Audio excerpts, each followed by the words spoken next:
Assassin's Creed Shadows is for sure one of the biggest Assassin's Creed games in years. So how does it look and run on the Xbox Series S? Series S is the first console on which I booted up my review copy. And today I want to compare how it runs on the Series S and also compare it to the Series X. I'll be releasing a second more detailed technical review where I'll cover all current gen consoles, the Series S versus X versus PS5 versus PS5 Pro. Let's first talk a bit about this game. I've put about 30 hours into the game and overall my impressions are positive. There's a lot to do in this game in terms of the content. Completing everything should take about 60 hours. There's the main story, the main targets you have to assassinate, and then of course all the side quests and activities you gotta do. You get a ton of freedom on how you want to tackle all those objectives and quests. They can all be done in kind of a non-linear fashion. It's perhaps the most freedom we've seen in an Assassin's Creed game. There's also a building aspect where you kind of build out your home base. But the main gameplay really takes place within this huge open world. So the game has a lot going on, but a lot of the quests and side missions do get repetitive after a while. It feels like you're just going and doing the same thing over and over again, and it feels like a bit of a grind. One of my favorite things about this game are of course the visuals. This is perhaps the best looking Ubisoft game we've seen in a while. Seeing that dense forest for miles and miles atop a viewpoint looks pretty impressive. On Xbox Series S, there's just the one default graphic mode, quality or fidelity. Resolution here is 1620p upscaled, and then the target frame rate's only 30 FPS. It's all of course FSR upscaling, so the native's closer to 1080p. Series S looks decent and better than a lot of other games. There's also selective ray tracing. Now that's a bit misleading. By selective, Ubisoft means it's only ray tracing during that small sandbox hideout you have. And that's really a tiny enclosed map. During the main game in that open world, there's no ray tracing on the Series S. The more powerful consoles, the Series X, PS5, and PS5 Pro do get that standard ray tracing in quality mode. And as you can see, that does look a lot better on the Series S when you look at the shadows and the lighting. The game's gonna look a bit more vibrant on the Series X. But perhaps what's more disappointing for some here is that 30 FPS limit. For a 60 FPS experience, you do need a more powerful Series X. Visually, that default quality mode on the Series S looks like performance mode on the Series X. Both modes seems to be almost the exact same native resolution, around 1080p. Series X does do upscaling to a higher 4K, but that doesn't look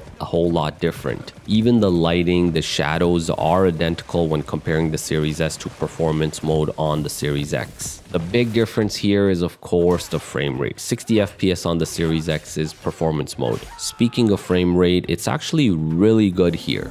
Both consoles are pretty much a solid lock 30 FPS in quality mode. There's no performance issues, no screen tearing. It's refreshing to see this type of refinement from Ubisoft. After all those recent releases like Star Wars Outlaws had a lot of performance issues. They had screen tearing. It just wasn't a good look. I guess that extra development time on Assassin's Creed Shadows did pay off. Here's Series S compared to the performance mode on Series X. You can also see the solid locked 60 FPS performance mode you get on the Series X. There's no screen tearing, no significant FPS drops. Series X also gets a third mode called Balance if you have 120Hz HDMI 2.1 display. In Balance mode, you basically get those high quality visuals, the same as quality mode, but now with a higher 40 FPS. It looks like you can also play this game with a mouse and keyboard on console, but I do of course personally prefer controller here. Overall, this is a good game. One of the better Assassin's Creed games we've seen in recent years. Is it perfect and game of the year contender? No, not really. In terms of a rating, I would give this game an 8.5 out of 10. I'll have my full Series S versus X versus PS5 versus PS5 Pro comparison up in the coming days. For the rest of this video though, check out some more gameplay on the Series S versus the Series X.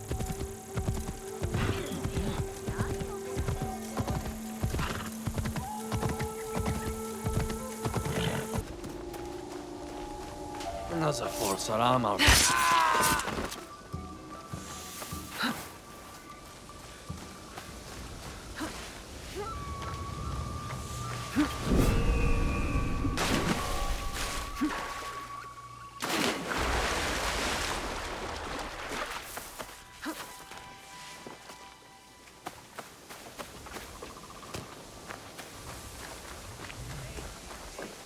Nobody wants to drink or dance with us. That's because we killed them all. Hey,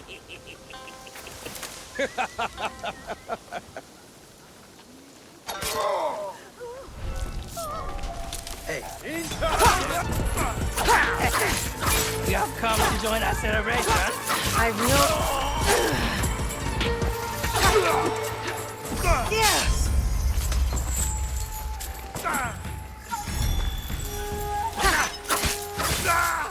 Yeah!